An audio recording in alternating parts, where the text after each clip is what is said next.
마태복음 28장 16절서부터 봅니다. 11 제자가 갈릴리에 가서 예수의 명하시던 산에 이르러 예수를 배웠고 경배하나 오히려 의심하는 자도 있더라.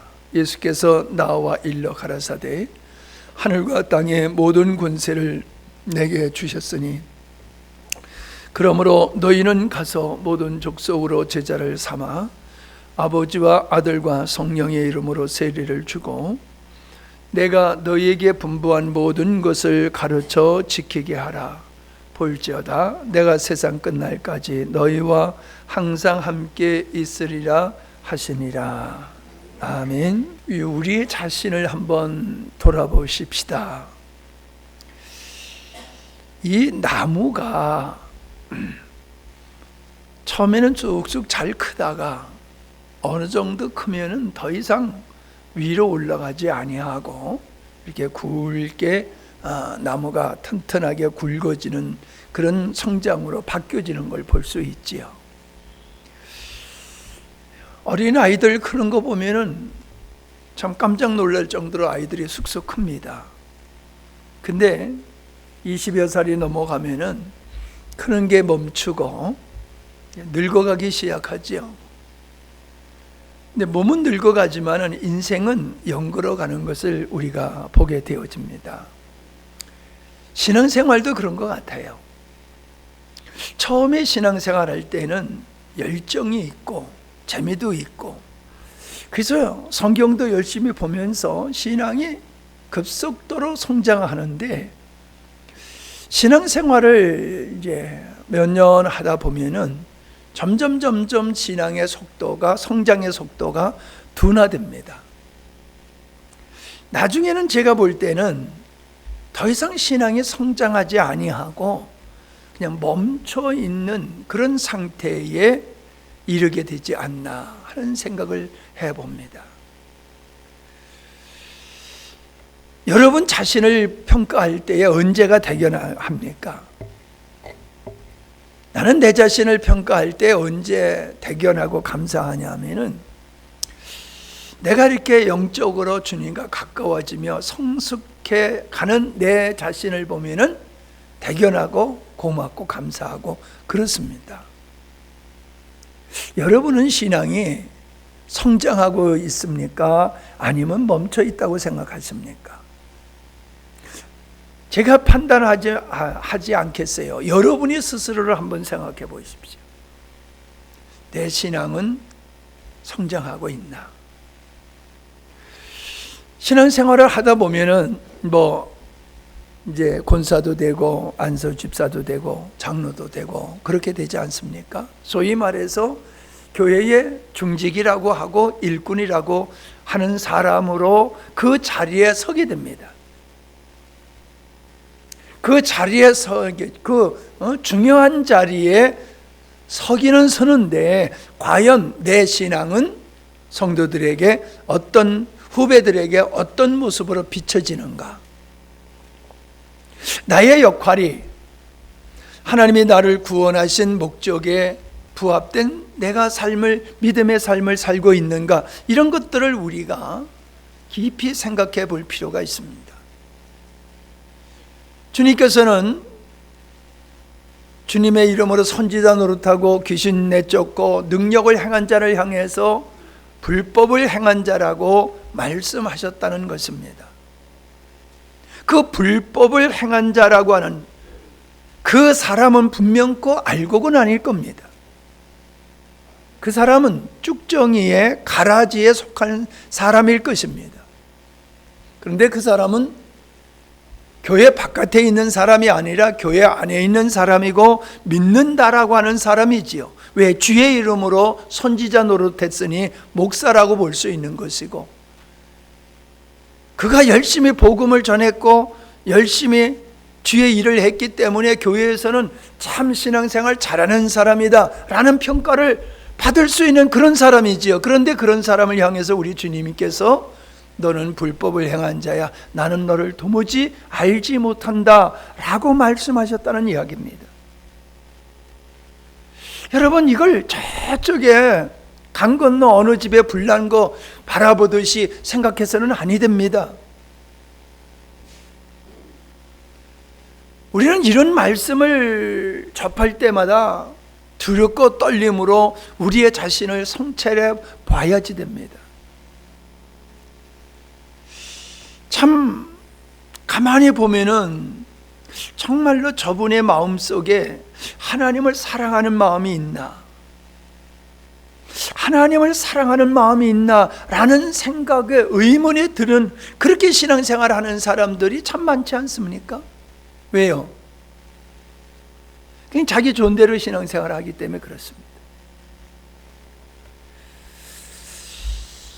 예.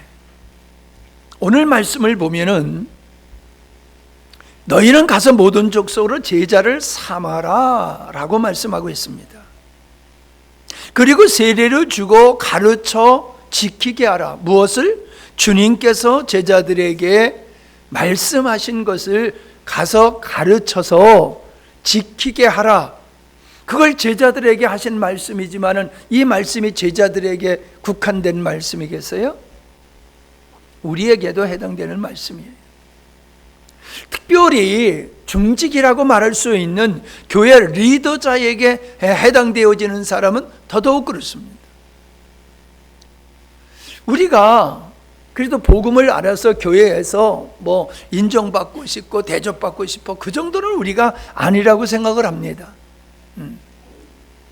그러나 그 정도가 아니라 하나님께서 나를 일찍이 불러주셔서 믿음의 생활을 하고 복음을 알게 하시고 교회에서 리더자가 될 수 있는 그 자리에 나를 서도록 이끌어 주셨다라고 하면 과연 나는 그 역할을 잘 감당하고 있느냐라고 하는 걸 생각해 봐야 됩니다. 왜냐하면은 우리는요, 예수 믿는다라고 하면 천국 가기 위해서 예수 믿는 거 여기서 크게 벗어나고 있지 않습니다.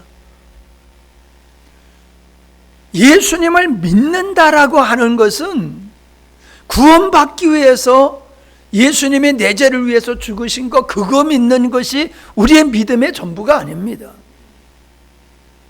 하나님의 창조주이시며 나의 아버지이시며 예수님이 우리의 주가 되어주시는 그 주님 앞에서 내가 주님을 머리로 삼고 살아가는 나의 삶은 나를 구원하신 아버지 목적을 이루어드리는 이 사명자로 살아가는 게 믿음이에요.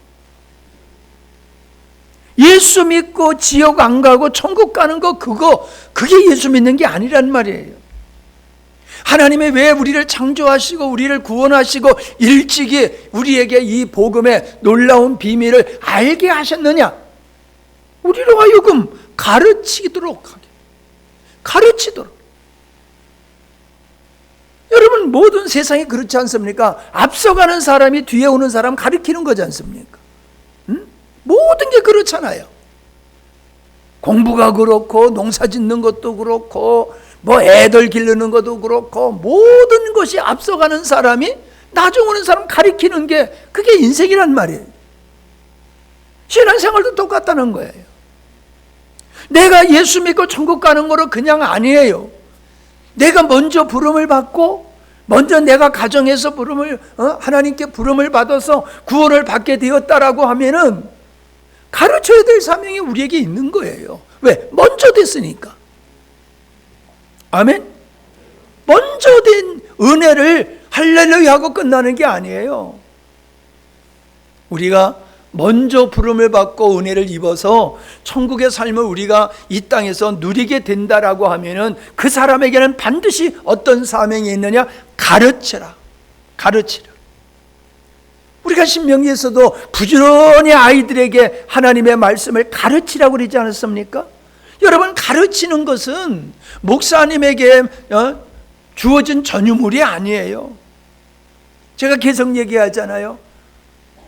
오늘날 교회는 모든 걸 목사님한테 집중하는 거 이거 잘못된 거라고. 그거 바뀌어져야 됩니다. 분명히 바뀌어져야 돼요. 근데 여러분, 바꾸려고 하더라도 여러분의 의식이 바뀌어져야지 바꿀 수 있지. 바꿔야 된다라고 하는 걸 알지만은 여러분이 동의를 하고 거기에 함께하지 아니하면은 바꿀 수가 없는 거예요. 여러분에게 가르칠 수 있는 사명을 줬고 기회를 주지만은 우리가 가르치기 위해서 얼마나 열심히 말씀을 연구하고 가르치기 위해서 준비하고 기회 있으면 전하려고 하는 이런 깨어있는 모습으로 우리가 살고 있느냐 말이에요.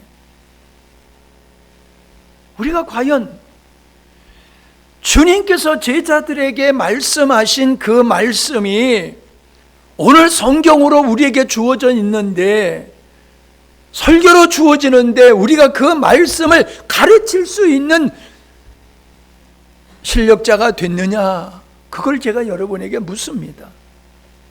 우리는 예수 믿고 천국 가는 것으로 거기서 멈춰 있어서는 절대로 안 됩니다.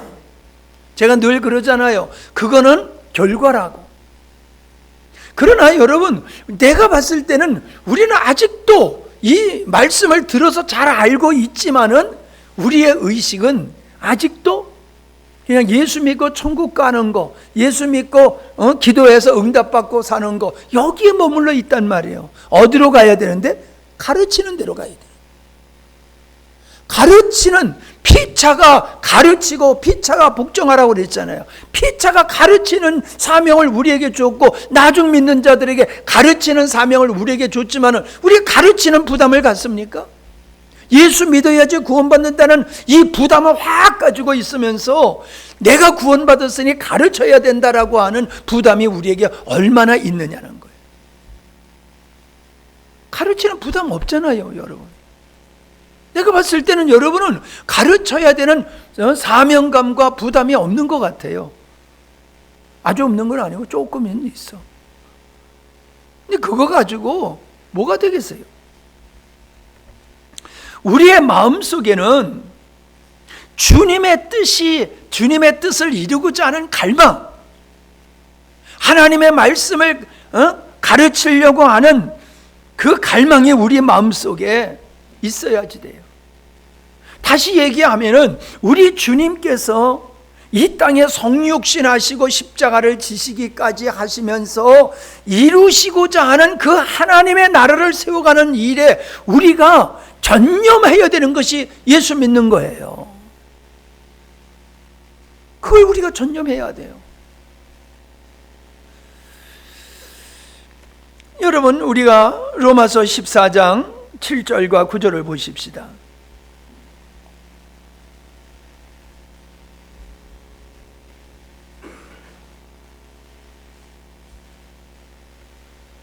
(7절과 9절) 시작.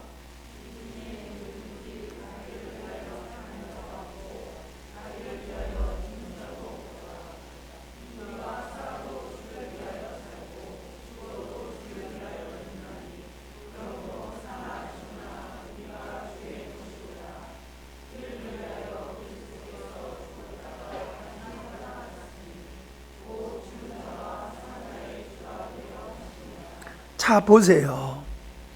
예수님이 죽었다가 왜 살아나셨다고 그랬어요? 우리 천국 보내려고? 우리는 이 성경을요, 구원사적인 측면으로만 보기 때문에 예수님 죽으면 천국, 이것만 생각해요. 근데 바울은요, 그렇게 말하고 있지 않아요. 예수님이 죽었다가 살아난 것은 우리로 하여금 자기를 위해서 사는 자가 없다. 자기를 위해서 죽는 자도 없다. 살아도 주를 위해, 죽어도 주를 위해서 사는 삶, 그것을 위해서 우리 주님이 십자가를 지셨다라고 말씀하고 있어요. 그러니까 예수 믿고 천국 가려고 예수 믿는 건 그건 너무나도 유치한 신앙이에요. 그건 유치한 신앙. 목적이 바뀌는 거예요. 인생의 목적이 나에게서 하나님으로 바뀌는 거예요. 그래서 뭐라고 그랬어요? 주가 되려 하심이라. 옛날에 여러분 사극 보면은 죽은 주인을 위해서 목숨을 내놓는 신하들이 있잖아요. 여러분 그걸 연상해 보세요. 내가 사는 목적이, 내가 원하는 걸 이루어내는 삶의 목적이 거기에 있나? 아니면은 예수님이 내 인생의 주가 되셔서 그 주님께서 원하시는 것을 나도 원하고 주님이 그 원하시는 것을 위해서 십자가를 지시기까지 하셨으니 나도 십자가를 지는 마음을 가지고 열망을 가지고 내가 살아가는 거 있냐? 그걸 우리 생각해 봐야 돼요. 그거를 그냥 믿어주는 것이 뭐 대단한 것 같지. 아니에요. 여러분, 예수 믿고 천국 가는 거는 그건 너무너무 기본적이에요. 분명히 바울은 그랬잖아요. 이를 위하여 주께서 죽으셨다가 다시 살아나셨느니라. 이를 위해서. 지금 주님이 우리에게 원하시는 것은 잘 먹고 잘 사는 데 있는 게 아니에요. 우리가 기도 응답받아가지고 우리가 이 땅에서 잘 먹고 잘 사는 게 그게 아니라니까요. 목적이 예수님이 내 주가 되신다. 다시 말하면 주님이 원하시고 주님이 하시는 일을 우리도 똑같이 해야 되는 거예요. 그래서 가르쳐 지키게 하라고 그랬잖아요. 주님이 성육신하고 오셔서 십자가 지기 전에 천국 복음을 전하셨어요. 예수님의 천국 복음을 전하셨어요. 우리가 전해야 될 게 천국 복음, 그게 뭡니까? 십자가의 복음이요. 십자가의 복음을 예수님께서는 너희가 가르쳐서 그들로 하여금 그 십자가의 복음에 중심적으로 살도록 하라. 내가 그렇게 살아야 되고 우리의 자녀들이 그렇게 살아야 되고 우리 모두가 그렇게 살도록 우리가 그 일에 헌신해야 된다는 거예요. 친구를, 이웃을. 여러분, 예수 안 믿으면 뭐 네가 지옥 가지 그러잖아요. 예수 안 믿는 사람이 점점 많아져 보세요. 세상은 거꾸로 돌아가고요. 우리는 불의한 사람들 틈에서 우리는 고통당할 수밖에 없어요. 나를 위해서라도 우리는 복음을 전해서 이 땅에 하나님의 나라가 온전히 이루어지게 됐을 때에 우리는 그 땅에서 우리는 천국의 삶을 누릴 수가 있는 거다. 그 말씀입니다. 고린도후서 5장 9절입니다.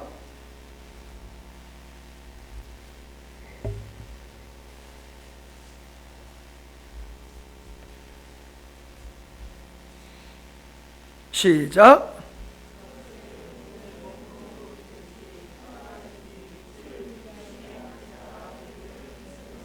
무엇을 힘쓴다고요? 주를 기쁘시게 하는 자가 되기 위해서 힘쓴다고 그랬어요. 여러분, 인간이 평가하는 거하고 하나님의 평가하는 거는 다르지요. 사람에게 인정받는 수준으로 우리가 만족해서는 안 되지요. 주님이 어떻게 말씀하시느냐, 우리는 그 기준으로 우리가 살아야지. 모든 사람이 다 칭찬한다 할지라도 주님이 아니다라고 하면은 모든 사람이 칭찬하는 거 아무런 의미가 없어요. 모든 사람이 욕을 하고 비난한다 할지라도 주님이 인정하시면 그건 바른 건 줄 믿습니다. 그게 우리의 삶이에요. 그게 우리의 삶이에요. 왜 사람들 눈치를 보십니까? 그것도 안 믿는 사람 눈치를 봐. 눈치를 보려고 그러면 목사님 눈치를 보이지. 안 믿는 사람 눈치 봐가지고 믿음의 유익이 어디 있어요? 그 사람들 비유 맞히다 보면은 신앙 다 까먹는 거지요. 거하든지 떠나든지 그게 뭐예요? 살든지 죽든지잖아요. 이 땅에 거하든지 이 땅에서 떠나든지 그게 중요한 게 아니다. 결국 목적은 뭐냐? 하나님이 기뻐하시는 삶을 내가 살고 있느냐. 그 기뻐하는 삶이 뭐예요? 천국 복음을 전하는 거예요. 내가 너희에게 분부한 모든 것을 가르쳐 사람들을 지키게 하라. 목사님이 왜 자꾸 여러분에게 큰 소리를 칩니까? 안 지키는 것 같아서 그래. 가르쳐 지키게 하라고 그랬단 말이에요. 지키게. 나는 어디까지 봐야 돼요? 여러분이 지키는 것까지 봐야 돼요. 가르치는 거로 내 사명 다 끝났다가 아니란 말이에요. 근데 여러분 정말로 내가 늘 얘기하지만은 어디 가든지 여러분 자랑하고 칭찬합니다. 감사하고 있어요, 사실. 그러나 내 마음속에는 그와 같이 안타까운 마음도 있어요. 어떤 것 때문에? 가르쳐 지키게 하는 일에 여러분이 힘쓰질 않아요. 다시 말하면 그 가르치는 일에 힘쓰지 않는다는 것은 부담이 없다는 거고 갈망이 없다는 거예요. 그게 우리의 믿음의 수준이라는 거예요. 주님이 그렇게 마지막으로 하시는 그 말씀에 대한 부담이 우리에게 없는 게 우리의 믿음의 수준이란 말이에요. 주일날 예배드리고 뭐 헌금 왔다고 해가지고 헌신 좀 했다고 해서 하나님이 기뻐하는 게 아니란 말이에요. 우리 마음속에 진정 주님을 주님 댁에 경배하고 주님이 원하시는 그 일, 십자가를 지시고 그리고 부활하시고 성령을 보내주시고 지금도 주님이 하시는 그 일에 내가 마음을 얼마나 드리고 내가 얼마나 헌신하고 있는가를 그거를 봐야 돼요. 그게 우리 수준이에요. 그게 우리의 믿음의 수준이에요.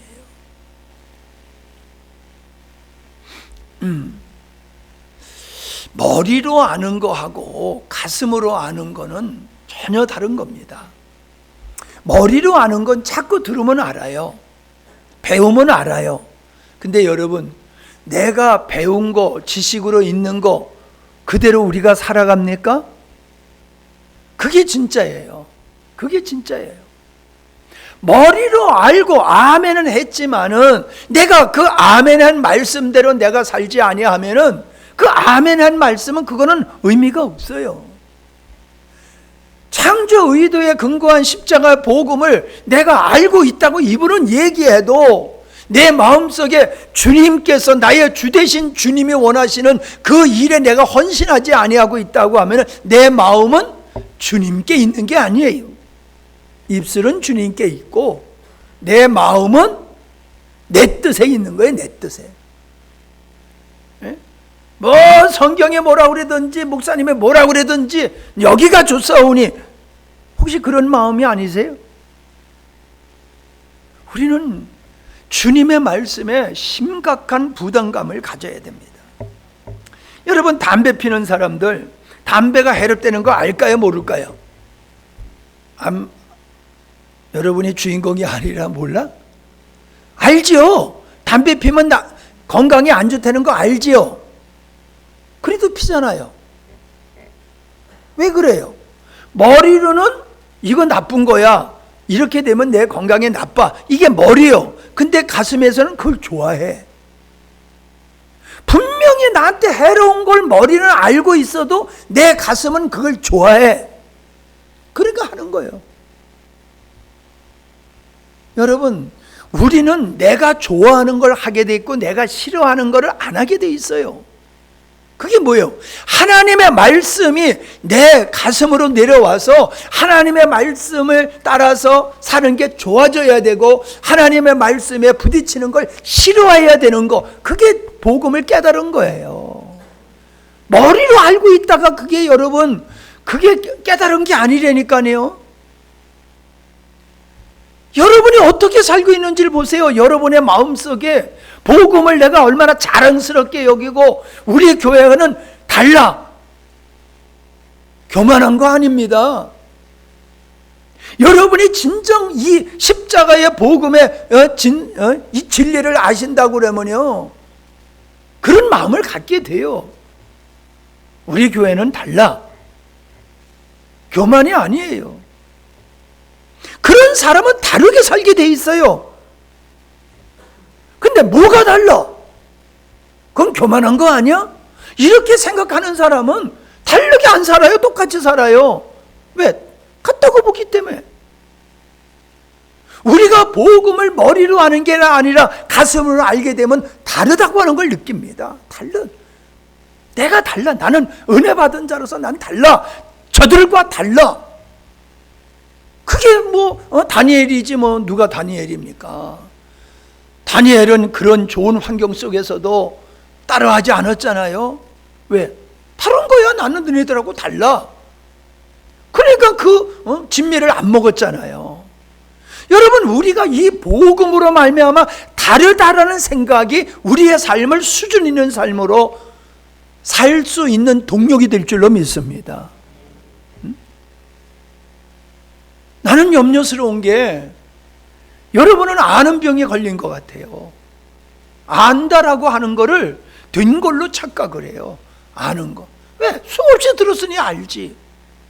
근데 여러분의 마음속에 복음을 가르치고자 하는 열망이 얼마나 있는지를 한번 생각해 보자 말이에요. 우리 마음속에 복음에 대한 자긍심과 이거를 전하고 싶은 사도 바울이 이 복음을 전하는 일을 위해서는 내가 생명을 아까워하지 않는다라고 하는 그 마음이 우리에게 있느냐 말이에요. 아니, 여러분이 아니라 내가 봤을 땐 목회자들도 그런 열정이 없는 것 같아요. 내가 봤을 땐 그래. 뭐 내가 욕먹을지 모르지만 내가 봤을 땐 그렇다니까. 여러분 깊이 생각하세요. 알고 있는 거를 된 걸로 착각하지 말라고요. 내 마음속에 복음에 대한 자부심과 긍지와 이걸 전하지 아니하면 견딜 수 없는 이 마음이 여러분에게 있으면 진짜 복음을 깨달은 사람이고 복음대로 살 수밖에 없다라고 하는 겁니다. 여러분 한번 생각해 보세요. 여러분 창조 의도에 근거한 십자가의 복음을 여러분 전하실 수 있는지 한번 여러분이 스스로 한번 생각해 보세요. 내가 누구인가? 영광스러운 교회에서 전하는 그 창조 의도한 근거한 십자가의 복음이 뭐야? 나한테 좀 얘기 좀 해줘. 누가 그런다라고 하면 여러분 가르쳐 줄 수 있는지 한번 생각을 해보세요. 머릿속에 마음속에 그 복음이 그림이 내 안에 그려져 있는지를. 내 머릿속에 내 마음속에 그림이 없는데 누구를 가르칩니까? 가르칠 수가 없는 거예요. 없으니까. 있어 보세요. 어떤 모습도 가르칠 수 있어요. 어떤 상황, 어떤 사람을 만나더라도 나같이 돌머리도 되잖아요. 여러분 나보다 머리가 다 좋은 사람들이에요. 일은 내가 조금 더 잘하지만은 머리는 여러분이 나보다 다 좋다니까. 아멘들 왜 안 해요? 진실이에요, 진실. 근데 왜 이 복음을 전하지 못하느냐? 없으니까 못 전하는 거예요. 있으면 전하는데. 확신이 있으면.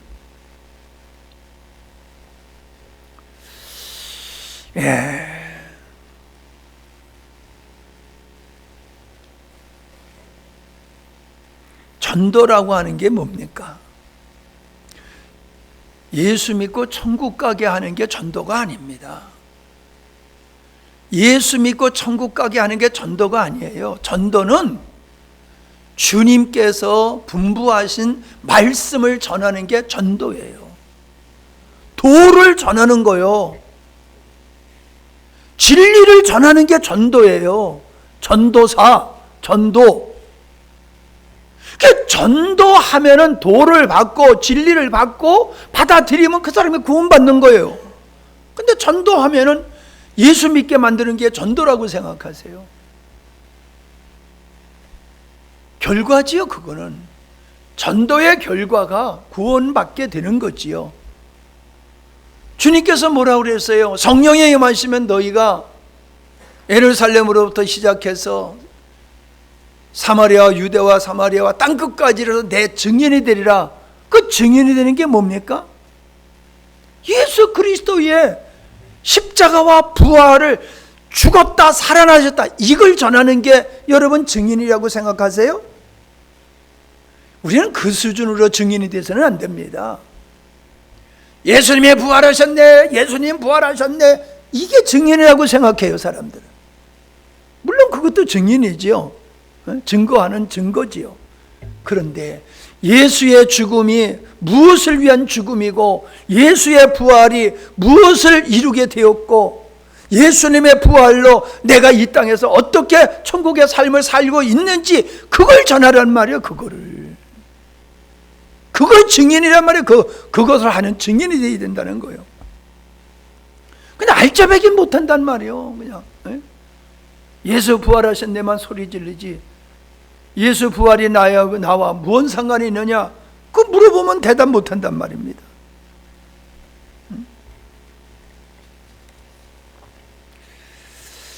예. 한번 여러분을 생각하고 주변의 사람들을 생각해 보세요. 왜 예수 믿는가? 왜 예수 믿는가? 아까 읽었지요?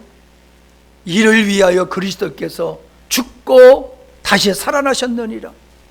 그래서 우리는 예수님을 믿는 거예요. 우리를 하나님의 자녀로 삼으셨어요.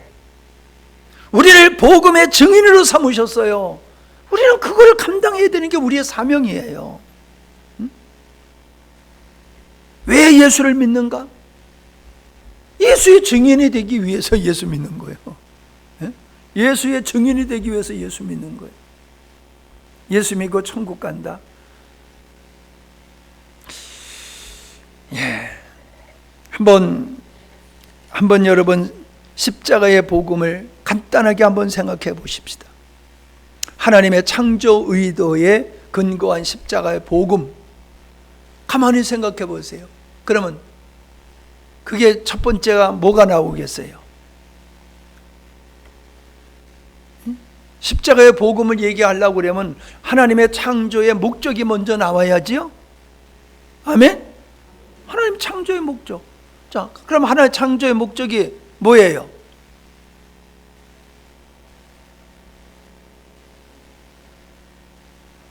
아니, 내가 물어보고 있어요. 손바닥에서 써봐라. 손바닥에다. 창조의 목적이 뭐예요? 하나님의 많은 아들들을 얻는 거잖아요. 흰옷 입은 어린 양의 신부를 얻는 거잖아요. 하나님 나라의 백성, 자녀를 얻는 것이잖아요. 그 하나님의 나라의 백성이며 자녀가 누구냐? 그게 바로 하나님의 자녀된 자고 그리스도의 신부된 자란 말이에요. 그러면 우리가 하나님의 자녀가 된다라고 하면은 예수님을 닮아가야 하는 걸 그 다음에 원하시는 거잖아요. 우리를 구원하여 하나님의 자녀로 삼아주시고 끝난 게 아니잖아요. 우리는 예수님을 닮아가야 되는 거예요. 예수님을 닮아갈 뿐만 아니라 증가가 돼야 돼요. 증가. 새끼를 쳐야 돼요. 그래서 나로 말미암아 내가 예수 믿고 다른 사람을 또 예수 믿게 하는, 다시 말하면 내가 자녀 된 다음에 다른 사람을 또 자녀 삼으시는 아버지 뜻을 위해서 우리는 전도를 하는 거예요. 우리가 예수님을 닮아간다, 여기만 머물러 있으면 안 돼요. 배가야 증식이 일어나야 되는 거예요. 배가야 증식. 열매 없는 나무를 우리 주님께서 저주하셨잖아요. 열매가 있어야지요. 예수님을 닮아가야 되고, 나와 같은 또 하나님의 자녀를, 하나님은 우리를 통해서 그 많은 자녀를 얻기를 원하신단 말이에요. 먼저 자녀된 자를 통해서 다른 사람을 또 하나님의 자녀로 삼기를 원하시는 것이 하나님의 방법이란 말이에요. 그러니 우리가 영혼을 생산하지 아니하면은 무정란과 같은 거예요. 무정란. 이 병아리를 앓히면 20개를 앓히면요 한 13개, 14마리 정도가 나와. 그 유정란이라고 내가 돈 주고 사서 집어넣고 우리 거 집어넣어도요 100% 안 나와요. 절반에서 조금 더 60% 정도? 그냥 그 정도가 까지고 병아리가 되고 나머지는 그냥 고른달이야, 고른달. 생명이 없으면요 생명이 잉태되지 않잖아요. 여러분, 생명이 있으면 꽃이 피고 열매가 맺어지듯이 내가 그리스도의 생명으로 정말로 하나님의 자녀가 됐다라고 하면은 우리는 주님을 닮아갈 수밖에 없고 주님을 닮은 하나님의 자녀들을 우리는 생산할 수밖에 없는 거예요. 그게 가르치고 지키게 하는 사명을 통해서 되어지는 거라 이 말이죠. 신부, 우리가 혼합되면 안 돼요. 거룩이라는 게 뭡니까? 세상과 구별된 게 거룩이에요. 우리가 뭐 술 안 피고 담배 안 펴가지고 거룩이 아니에요. 술 먹어도 괜찮아요. 담배 피워도 괜찮아요. 그거 하나님 죄라고 그러지 않아요. 분명한 것은 뭐예요? 하나님과 구별된 것을 거절하는 거예요. 하나님과 적대적인 거, 하나님을 대적하는 것과 구별된 삶이, 그게 혼합되지 않는 거룩함이라는 거예요. 그걸 가리켜서 요한계시록에서 흰옷 입은 자다라고 말씀하고 있잖아요. 우리는 분명히 세상에서 미움을 받아야 됩니다. 저 예수쟁이들 그러면서 여러분, 핍박을 받아야지 예수 제대로 믿는 거예요. 아니, 나야 뭐 맨날 만나는 게 여러분밖에 별로 없지만은, 여러분 맨날 만나는 게 안 믿는 사람 천지잖아. 그지? 안 믿는 사람이 더 많잖아요. 나는 맨날 만나는 게 다 예수 믿는 사람만 만나, 목사는. 근데 여러분은 안 믿는 사람하고 살잖아요. 그러니까 여러분을 까닭 없이 미워하는 사람이 분명히 있어야지 돼요. 아니, 내가 잘못하지도 않는데 저 사람이 나를 왜 이렇게 미워하지? 예수 믿으니까, 잘 믿으니까. 구별된 삶을 살아보세요. 그들과 같이 먹고 마시고 좋아라 막 이러면 최고라고 그래요. 그거 아니야, 그렇게 하면 안 돼, 그러면 싫어하잖아요. 왕따시키잖아요. 세 번째가 뭡니까? 하나님의 나라. 그걸 바꿔서 얘기하면 하나님의 처소라고 얘기하잖아요. 하나님의 영원히 거할 하나님의 집, 그게 교회잖아요. 신부고 자녀고 다 같은 거예요. 그 세 가지가. 우리가 하나님의 거할 처소인 내 마음속에 주님이 거하실 뿐만 아니라 믿음의 공동체를 통해서 우리 주님이 영광스러운 교회라고 하는 주님의 몸 안에 우리 주님이 거하시는 거예요. 처소가 되어야 돼요. 그러니까 여기서는요, 갈등이 있을 수 없고 반목이 있을 수 없고 미움이 있을 수가 없어요. 그게 주님의 머리가 되시고 성도들이 유기적으로 연합된 상태를 말하고 있는 거예요. 그게 에베소서 4장에서 말씀하고 있잖아요. 한번 찾아봅시다. 에베소서 4장 16절.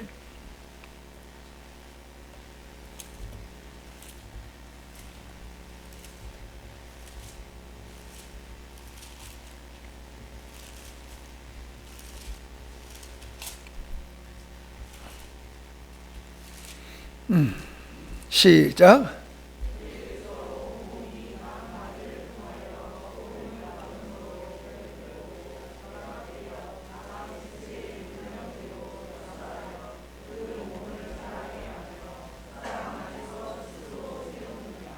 자, 여러분, 이 지체를 가지고 지금 바울이 설명하고 있는 거예요.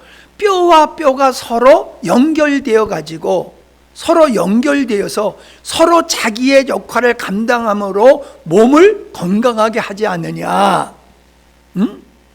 이와 같이 성도들은 나누어지면 안 된다는 거예요. 성도들은 그리스도 안에서 성령으로, 복음으로 연합된 자가 되어야 된다는 거예요. 연합된 자가. 그래서 교제가 중요한 거예요. 우리는 두 가지 연합이 있어야 돼요. 하나님과 연합이 있어야 되고, 그 다음에 성도들과 연합이 이루어져야지 돼요. 이게 온전히 구원에 이루는 삶을 살 수 있는 거예요. 예수 그리스도와 연합됨으로 내가 거듭나서 하나님의 자녀가 되는, 하나님의 생명으로 사는 신비한 존재가 됐단 말이에요. 하늘에 속한 자가 됐단 말이에요. 그게 전부가 아니야. 그 사람은 반드시 수평으로 성도들 간의 유기적인 연합을 통해 가지고 서로가 서로를 도와주고 세워주는 역할을 통해서 주님의 영원한 처소인 교회를, 하나님의 나라를 세워가는 사명이 우리에게 있는 거예요. 근데 과연 보세요. 그래도 우리 교회는 그래도 괜찮은 거지만은, 서울에 뭐 대도시에 가면은 가난한 성도들이 있잖아요. 가난한 성도. 교회에 적을 두지 아니하고, 부담스러워. 그러니까는 그냥 큰 교회 가면 딱 좋아. 큰 교회 가면 누가 왔는지 안 왔는지 뭐 간섭이 없어. 그냥 가서 의무, 예수 믿는 사람이니까, 하나님 믿는 사람이니까 예배는 드려야 돼. 그러니까 뒤에 가가지고 가만히 예배드리고 쏙 빠져나오고, 예배드리고 쏙 빠져나오다 힘들면 빠지고, 뭐 바쁘면 빠지고, 빠져도 누가 모르지 않아. 그런 사람들이 도시교회의 대교회를 이루고 있다는 거예요. 그런 사람들이. 우리 교회는 없습니까? 그런 분은 아니지만은 주님의 몸에 예속되기를 싫어하고 그냥 지 좋은 대로 신앙생활 하잖아요. 그렇게 목사님이 얘기를 해도.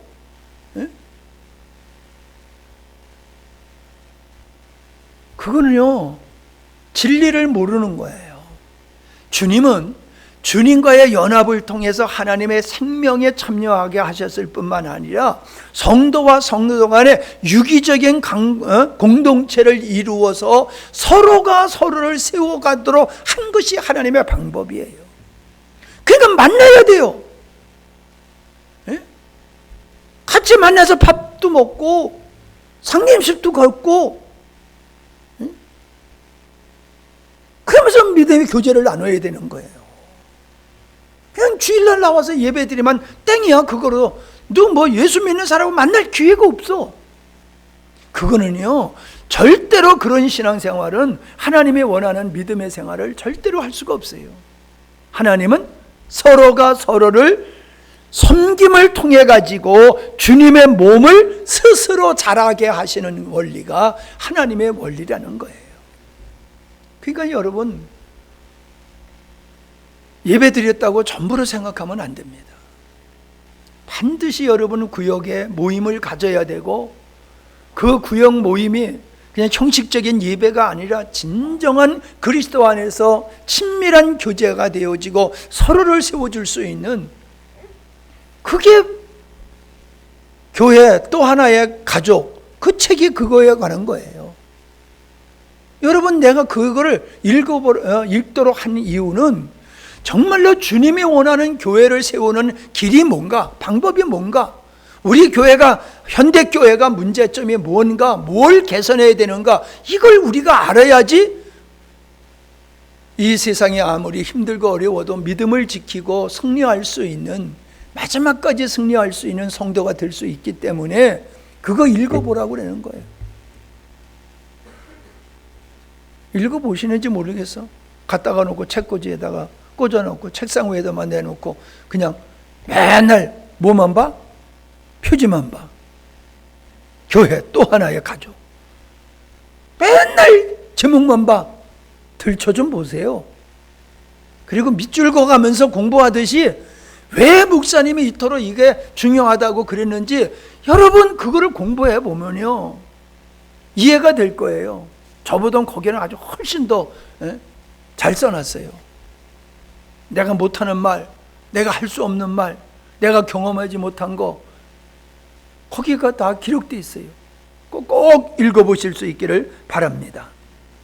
그래서 우리는 오늘 말씀을 정리하면은 머리로 아는 게 진짜가 아니라 내 가슴에 나를 움직이는 거, 그게 진짜다. 그게 진짜다.